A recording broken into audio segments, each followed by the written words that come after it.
Pripyat, sebuah kota yang pernah menjadi simbol kemajuan masa depan, terletak di wilayah utara Ukraina.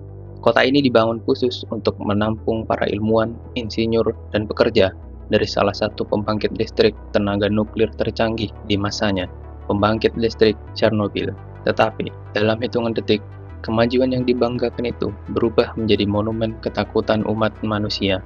Pada pukul 1:23 pagi, sebuah kepulan asap raksasa membumbung tinggi dari sebuah reaktor. Ini bukan sekadar kecelakaan industri biasa. Kejadian ini melepaskan partikel tak kasat mata dalam jumlah masif ke atmosfer. Sebuah kekuatan merusak yang setara dengan ratusan bom atom pada masa Perang Dunia. Dalam video kali ini, kita akan membedah kronologi lengkap kesalahan fatal manusia serta pengorbanan luar biasa dari mereka yang berdiri di garis depan demi menyelamatkan benua Eropa dari kiamat radiasi. Pada pertengahan tahun 1980-an, Pripyat adalah kota impian di Uni Soviet, dihuni oleh hampir 50.000 penduduk yang mayoritas berusia muda. Kota ini menawarkan fasilitas modern yang jarang ditemukan di wilayah Soviet lainnya. Semua kemakmuran ini ditopang oleh satu sumber utama, yaitu kompleks pembangkit listrik tenaga nuklir Chernobyl. Kompleks ini dipandang sebagai mahakarya Uni Soviet, simbol dominasi sains mereka di dunia internasional. Reaktor yang digunakan di sini adalah tipe RBMK-1000, sebuah desain reaktor berdaya tinggi yang menggunakan grafik sebagai moderator untuk membantu menjaga kelangsungan reaksi nuklir. Di atas kertas, reaktor ini diklaim sangat stabil dan aman oleh para otoritas terkait di Moskow. Sampai-sampai para pejabat tinggi sering sesumbar bahwa reaktor ini bisa dibangun bahkan di tengah kota padat penduduk sekalipun. Tetapi, di balik klaim superioritas tersebut, terdapat cacat desain tersembunyi yang fatal, serta dikombinasikan dengan kebiasaan kerja yang mengabaikan protokol keselamatan. Masalah dimulai pada tanggal 25 April 1986. Hari itu, reaktor nomor 4 dijadwalkan untuk dimatikan guna perawatan rutin. Tapi para teknisi senior ingin memanfaatkan momen penutupan ini untuk melakukan sebuah pengujian keselamatan penting. Secara konseptual, pengujian ini bertujuan untuk mengetahui apakah turbin generator yang berputar akibat sisa tekanan uap masih mampu menghasilkan daya listrik yang cukup untuk menjalankan pompa air pendingin darurat. Ini merupakan prosedur pengujian yang sebenarnya sudah pernah dicoba sebelumnya, namun gagal, dan kali ini mereka bertekad untuk menyelesaikannya. Pengujian yang seharusnya dilakukan oleh tim siang yang sudah terlatih terpaksa ditunda selama berjam-jam karena permintaan dari pusat kendali jaringan listrik. Akibatnya, pengujian ini baru bisa dimulai menjelang tengah malam, di mana tanggung jawab beralih ke petugas jaga shift malam yang kurang berpengalaman dan tidak mendapatkan pengarahan mendalam mengenai skenario pengujian tersebut. Ketika daya reaktor mulai diturunkan secara drastis sesuai rencana pengujian, terjadi kesalahan operasional yang tidak terduga. Daya reaktor merosot tajam hingga ke titik yang sangat rendah, membuat kondisi di dalam inti reaktor menjadi sangat tidak stabil akibat akumulasi gas xenon yang menyerap neutron. Dalam kondisi normal, jika daya reaktor turun terlalu rendah, protokol keselamatan mewajibkan pengujian dibatalkan sepenuhnya karena risiko ketidakstabilan inti. Namun, demi mengejar target penyelesaian pengujian, operator memutuskan untuk tetap melanjutkan proses. Demi menaikkan kembali daya listrik yang merosot, operator mengambil tindakan berbahaya dengan menarik keluar sebagian besar batang kendali berbahan boron dari dalam inti reaktor. Batang kendali ini berfungsi seperti rem pada kendaraan, yang mana ketika ditarik keluar, reaksi nuklir di dalam inti akan meningkat secara cepat. Tepat pada pukul 1:23 pagi, pengujian resmi dimulai dengan menutup katup uap menuju turbin. Akibatnya, aliran air pendingin yang masuk ke dalam inti reaktor mulai melambat. Tanpa pendinginan yang cukup, air di dalam reaktor mulai mendidih dengan sangat cepat dan membentuk kantong-kantong uap. Dalam desain reaktor RBMK, keberadaan uap air yang berlebih justru memicu peningkatan reaksi pembelahan nuklir secara eksponensial. Menyadari lonjakan daya yang tidak terkendali ini, membuat operator panik dan menekan tombol darurat paling krusial, tombol AZ5. Tombol ini dirancang untuk memasukkan kembali seluruh batang kendali ke dalam inti secara serentak untuk menghentikan reaksi seketika. Tetapi disinilah letak cacat desain terbesar dari reaktor RBMK. Ujung dari batang kendali tersebut terbuat dari bahan grafit, yang mana ketika bahan tersebut masuk, bagian ujung grafit tersebut justru menggantikan posisi air pendingin dan memicu lonjakan daya ekstrim dalam waktu sekejap, yang membuat tekanan uap di dalam reaktor meningkat drastis melebihi kapasitas ketahanan struktur bangunan. Beberapa detik kemudian, ledakan uap pertama menghancurkan lempeng penutup reaktor seberat 1000 ton, yang mengakibatkan terputusnya seluruh pipa saluran bahan bakar. 2 detik kemudian, ledakan kedua yang dipicu oleh reaksi kimia hidrogen melemparkan material dari dalam inti reaktor langsung ke udara terbuka. Alhasil, atap reaktor hancur total, menyebabkan inti nuklir yang membara terpapar langsung dengan atmosfer bumi. Kejadian ini seketika melepaskan sejumlah besar material radioaktif ke udara. Anehnya, di dalam ruang kendali yang penuh debu dan reruntuhan, pejabat struktural yang bertanggung jawab malam itu menolak mempercayai apa yang baru saja terjadi.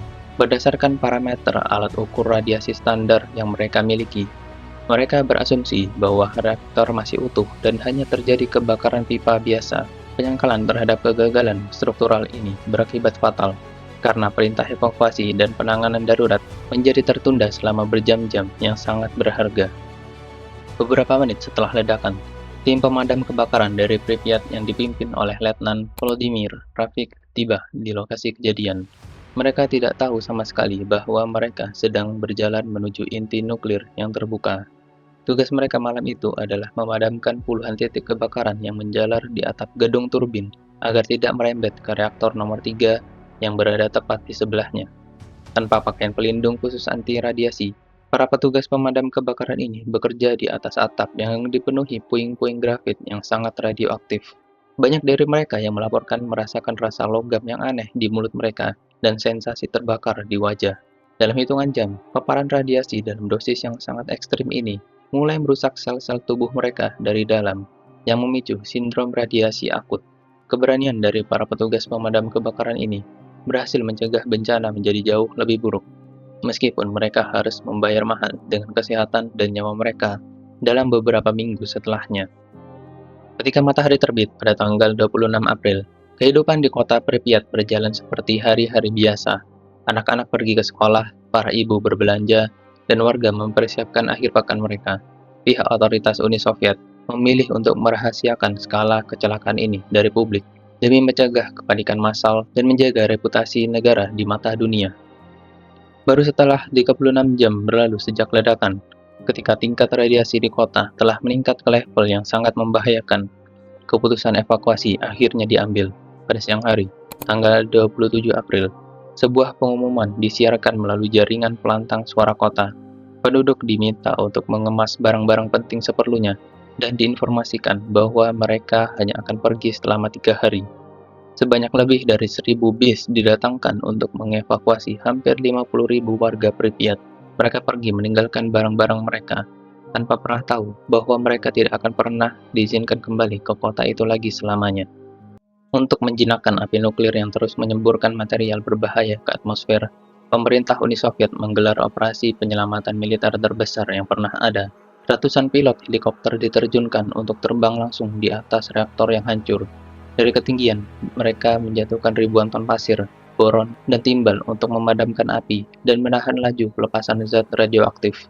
Lebih dari 600.000 orang dari seluruh penjuru Uni Soviet, yang terdiri dari tentara, penambang, dan pekerja sipil, dimobilisasi sebagai petugas pembersih yang dikenal dengan sebutan likuidator.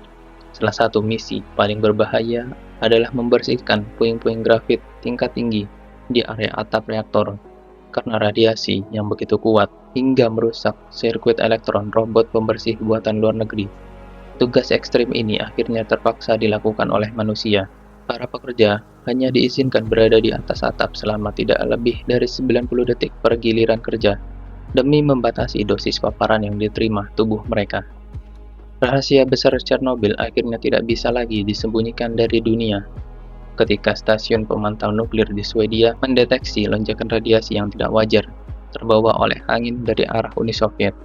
Awan partikel radioaktif ini telah menyebar melintas batas-batas negara, mencemari wilayah pertanian dan sumber pangan di berbagai belahan Eropa. Sebagai solusi jangka pendek untuk menghentikan emisi berbahaya, para insinyur merancang sebuah struktur pelindungan beton raksasa yang dibangun secara terburu-buru yang disebut sebagai sarkofagus. Struktur ini berhasil menyelimuti sisa-sisa reaktor unit 4 yang hancur di dalamnya. Puluhan tahun kemudian, struktur beton yang mulai menua tersebut dilapisi kembali oleh sebuah proyek rekayasa megah internasional berbentuk lengkungan baja raksasa yang dikenal sebagai New Safe Confinement, yang dirancang untuk mengisolasi material berbahaya di dalamnya hingga 100 tahun ke depan. Tragedi Chernobyl adalah sebuah titik balik penting dalam sejarah peradaban modern manusia. Kejadian ini memaksa komunitas internasional untuk merombak total seluruh standar keselamatan operasional pembangkit daya nuklir di seluruh dunia, melahirkan budaya transparansi yang jauh lebih ketat. Kehilangan tempat tinggal bagi ratusan ribu orang dan penderitaan fisik para korban menjadi pengingat abadi akan besarnya tanggung jawab yang harus diemban ketika manusia bermain dengan kekuatan atom. Hari ini, zona eksklusi di sekitar Chernobyl tetap berdiri sebagai sebuah pengingat bisu mengenai apa yang terjadi ketika kebenaran ilmiah dikesampingkan demi sebuah reputasi. Kota Pripyat kini telah sepenuhnya direbut kembali oleh alam, menjadi sebuah labirin sunyi yang membeku di tahun 1986.